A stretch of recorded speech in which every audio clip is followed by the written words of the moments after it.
थाटीपुर थाने में अनोखा मामला, अनुसूचित जाति के व्यक्ति पर SC/ST एक्ट के तहत मुकदमा। थाटीपुर थाने में एक अनोखा मामला सामने आया है, जहां सर BN राव को मानने वाले दिनेश सिंह, जो खुद अनुसूचित जाति से आते हैं, पर SC/ST एक्ट के तहत मुकदमा दर्ज किया गया है। यह मामला कई सवाल खड़े करता है, खासकर यह कि क्या पुलिस प्रशासन बिना किसी जांच पड़ताल के किसी पर भी FIR कर सकती है। इस मामले में पुलिस प्रशासन की भूमिका पर सवाल उठ रहे हैं। क्या पुलिस ने पर्याप्त जांच की थी? क्या उन्हें पर्याप्त सबूत मिले थे? ये सवाल अभी भी अनुत्तरित है।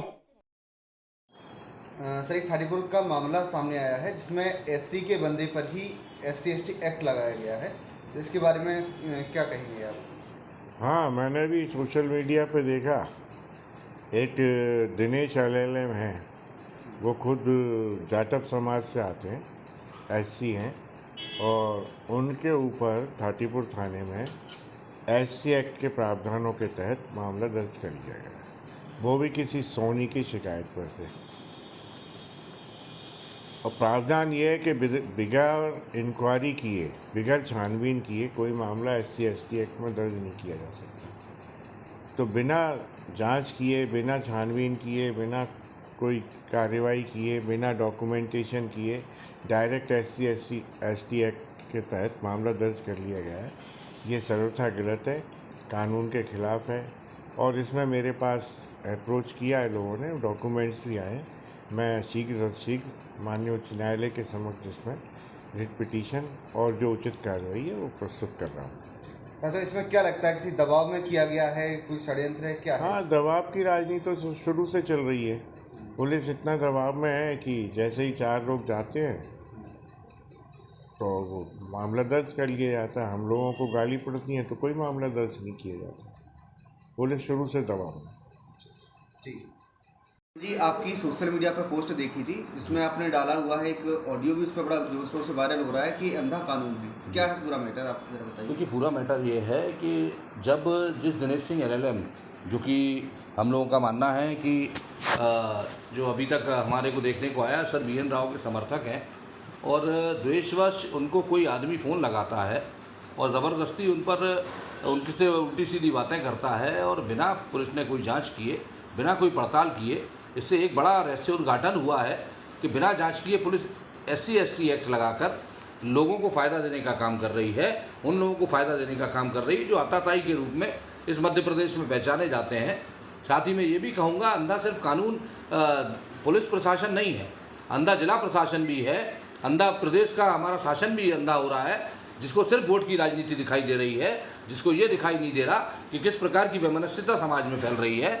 अभी हाल ही में आपने देखा होगा, एक अम्बेडकर धाम का उद्घाटन किया गया, एन प्रकार बड़ी जल्दी में बनाया जा रहा है, और उसमें ये बताइए, वहाँ पर हमारा हिंदू सनातन का वहाँ पर एक बड़ा आध्यात्मिक केंद्र है, 84 धाम बना हुआ है, महालक्ष्मी धाम बना हुआ है।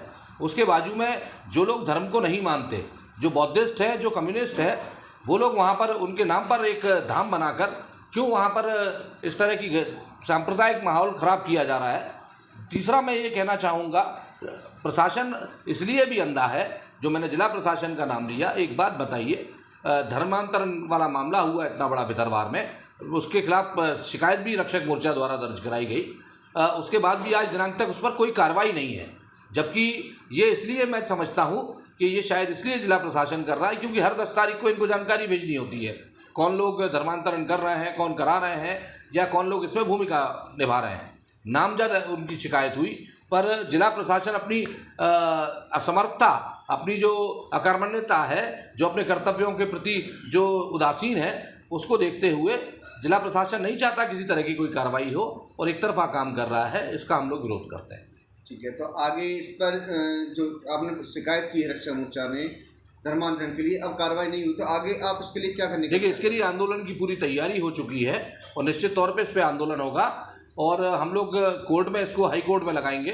हम लोग हाई कोर्ट में इस बेस पर जाएंगे कि कलेक्टर जब अपने कर्तव्यों का निर्वहन नहीं कर पा रही है, और जब जिला प्रशासन, पुलिस प्रशासन अपने कर्तव्यों का निर्वहन नहीं कर पा रहा है, तो उसके खिलाफ हम लोग कार्रवाई करेंगे। जैसा कि आपने बताया कि जो शिकायत की दिनेश सिंह जी हैं, उनको खुद फोन लगाया गया, उनसे उल्टा सीधा बोला गया, फिर उन्हीं की ऑडियो को लेकर के FIR कराई गई है, तो इस पर क्या कहेंगे आप? देखिए, आप किसी को फ़ोन लगाकर ज़बरदस्ती उकसा रहे हैं कि आप उसके खिलाफ आप बोलिए, भाई मैं अगर पहले तो आपने उसमें अपना सरनेम गलत लिखा हुआ है, आप सोनी लिखकर फ़ोन लगाते हो, फिर कहते हैं उसको बोलते हैं और फिर उस पर हरिजन एक्ट लगाते हैं।